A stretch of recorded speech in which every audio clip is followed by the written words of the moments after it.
এখন বাচ্চার কি অবস্থা? হ্যাঁ, এখন বাচ্চার অবস্থা আলহামদুলিল্লাহ ভালো। আগে ব্লাড কমতো, এখন আর 2 মাসের ভিতরে আর ব্লাড দিতে হয় নাই। আমার 2 মাস চিকিৎসা শুরু হয়েছে, এই 2 মাসের ভিতরে ব্লাড দিতে হয় নাই। জি না, ব্লাড শারীরিক অবস্থা কেমন আছে? হ্যাঁ, শারীরিক অবস্থা ভালো। সম্মানিত দেশবাসী, আমি cancer specialist doctor SM. Sarwar. বিশেষ করে আপনারা জানেন যে ক্যান্সার, কিডনি, থ্যালাসেমিয়া এবং এইডস রোগ, এই 4টি রোগ ভালো হয় না। 4টি রোগকে মরণ ব্যাধি বলা হয়। চিকিৎসা করতে করতে মানুষের মৃত্যু হয়। এই রোগটির চিকিৎসা করতে কারো 2 লক্ষ, কারো 3 লক্ষ, কারো 4 লক্ষ, কারো 5 লক্ষ, 10 লক্ষ টাকা প্রতি মাসে খরচ হয়ে, কেউ লক্ষ লক্ষ টাকা খরচ করে, কেউ কোটি কোটি টাকা খরচ করে, রোগীটাও মারা যায় এবং আমরা এই অর্থনৈতিকভাবে শেষ হয়ে যায়, পুঙ্গ হয়ে যায়।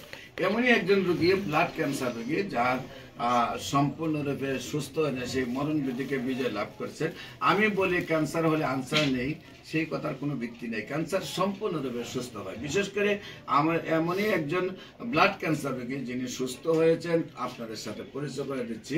বিশেষ করে ওনার সন্তান কিভাবে অসুস্থ হলো, কিভাবে সুস্থ হলো, আমরা সেই গল্পটা ওনার কাছ থেকে জানবো। আপনার নাম? আমার নাম কাজল মিয়া। আপনার নাম হলো কাজল মিয়া। জি। আপনার পিতার নাম? আমার পিতার নাম আব্দুল খালেক। আব্দুল খালেক। আপনার মাতার নাম? মাতার নাম মুসাম্মদ রাহেলা খাতুন। মুসাম্মদ রাহেলা খাতুন। জি। আপনার পোস্ট অফিস? এই পোস্ট অফিস কার্তিকপুর, থানা ধর্মবাসা, জেলা সুনামগঞ্জ। জেলা সুনামগঞ্জ। আপনার ছেলের নাম কি? আমার ছেলের নাম জুবায়ের। জুবায়ের। জি। আচ্ছা, তার চিকিৎসার জন্য আপনি কোথায় কোথায় গিয়েছেন এবং কোথায় কোথায় চিকিৎসা করছেন এবং কিভাবে সুস্থ হয়েছে, আপনি একটু দেশবাসীর উদ্দেশ্যে বলুন। জি আচ্ছা, আমি ময়মনসিং থেকে শুরু করে ঢাকা পর্যন্ত, ঢাকা কয়েক মেডিকেলে, Bangabandhu medical, Mohakhali cancer medical, প্রায় 3 থেকে 4 লক্ষ টাকা আমার ব্যয়। প্রতি মাসে মাসে 3 ব্যাগ 4 ব্যাগ করে ব্লাড দিতে হয়। হ্যাঁ, কিন্তু তারপর অবশেষে আমার বাচ্চাও অনেক অসুস্থ হয়ে পড়ে, কয় যে আমি আর তো আমি এলোপ্যাথি চিকিৎসা নিব না।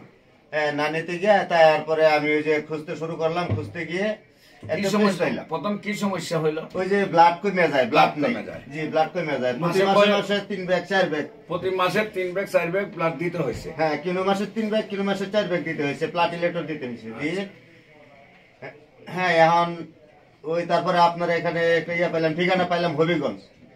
না, যখন ব্লাড শেষ হয় তখন এসে ব্লাড ক্যান্সার কোথায় ধরা পড়ে? জি, ব্লাড ক্যান্সার ধরা পড়ে এই যে ঢাকা বঙ্গবন্ধু মেডিকেল হাসপাতাল, বঙ্গবন্ধু মেডিকেল কলেজে দেখান।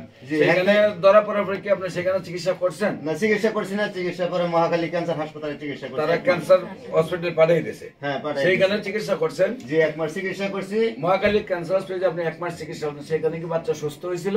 না, সুস্থ হয়নি। সুস্থ হয় না। তারপরে আপনি কোথায় গেছেন? জি, তারপরে আর এদিকে অপারক হয়ে এখন আর আমার সামর্থ্য অনুযায়ী, আমার সামর্থ্য নাই। তারা 1 মাসে যে আপনার মহাখালী ক্যান্সার হসপিটাল চিকিৎসা, সেখানে আপনার কত গেছে 1 মাসে?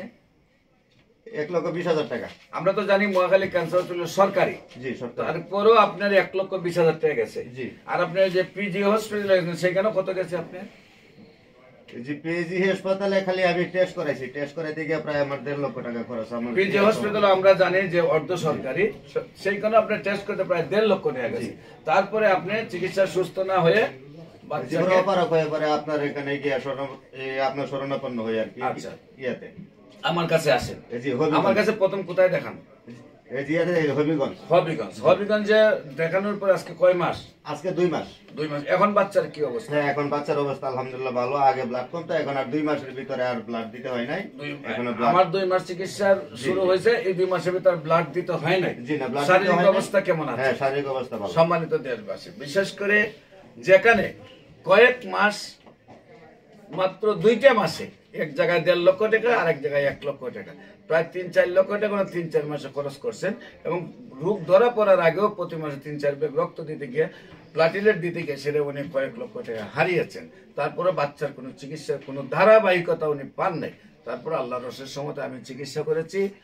ওনার নাম, ঠিকানা, বাড়ি, অ্যাড্রেস সহ আপনাদের সেই অ্যালোপ্যাথিকের ফাইল আপনাদের কাছে দেখার জন্য আমন্ত্রণ জানাবো। আপনারা তার বাড়িতে যাবেন, পাশাপাশি আমি রোগী দেখি আমাদের অফিস ভিজিট করার আমন্ত্রণ জানিয়ে শেষ করছি। সবাইকে ধন্যবাদ। আসসালামু আলাইকুম ওয়া রাহমাতুল্লাহি ওয়া বারাকাতুহু।